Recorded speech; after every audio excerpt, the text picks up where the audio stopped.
I've been practicing in US for now almost more than 2 decades.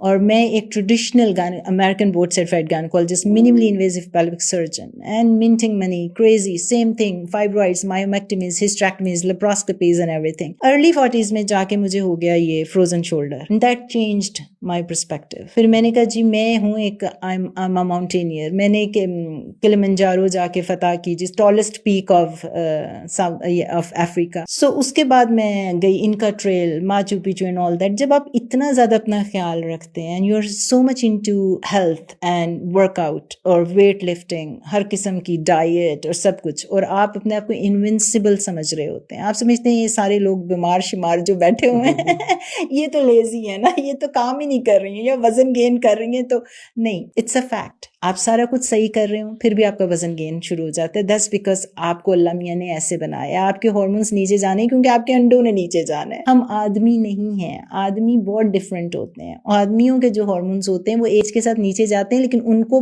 Pause नहीं होता।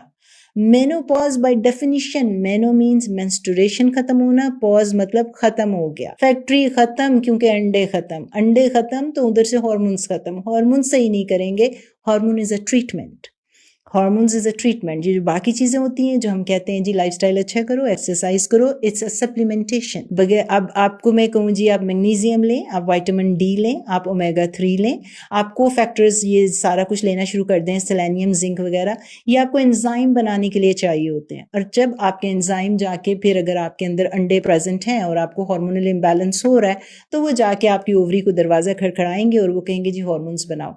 लेकिन वहाँ पे अंडे होंगे तो आपका बनाएंगी ना ये चीज़ें। जब आपको मेनोपॉज हो जाता है, आपके अंडे ख़त्म हो गए हैं, अब वहाँ पे आपके पास गाड़ी नहीं तो आपने गाड़ी चलानी कहाँ से, आप उसके अंदर ईंधन कहाँ पे डालेंगे। तो इसका ये मतलब हुआ कि हमें ये साइंस समझनी पड़ेगी। खाली एज ए OBGYN में जब ये थी, और मैं सही बताऊँ तो before I did the specialization in BHRT या हार्मोन रिप्लेसमेंट थेरेपी, मुझे इन चीज़ों का नहीं पता था।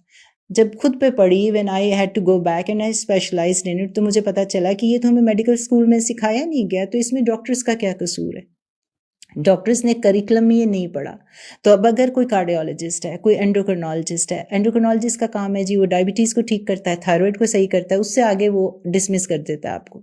इसी तरह साइकाइट्रिस्ट जो है वो आपको, उनकी ये ट्रेनिंग है कि हर बंदे को जो है आप जो अगर साइकोलॉजिकल नफ्सियाती मसला चल रहा है, उससे आगे उनको ये नहीं बताया गया कि एक्चुअली ये मसले अर्ली ऑनसेट जो पेरीमेनोपॉज के हैं, ऑर्थोपेडिक को नहीं। अब ऑर्थोपेडिक के आप पास जाते हैं तो आप 50s में जाते हैं, मेनोपॉज हो गया, 1 in 2, 2 में से 1 खातून को ऑस्ट्रोपीनिया होना है, जब आपकी हड्डियां अंदर से खोखली होना शुरू हो जाती हैं, और फिर आहिस्ता आहिस्ता वो बढ़ के ऑस्टियोपोरोसिस बन जाएगा, जब बिल्कुल ही खोखली हो जाएंगी, और वो जब गिरेंगे तो उनको बोन फ्रैक्चर हो जाएगा।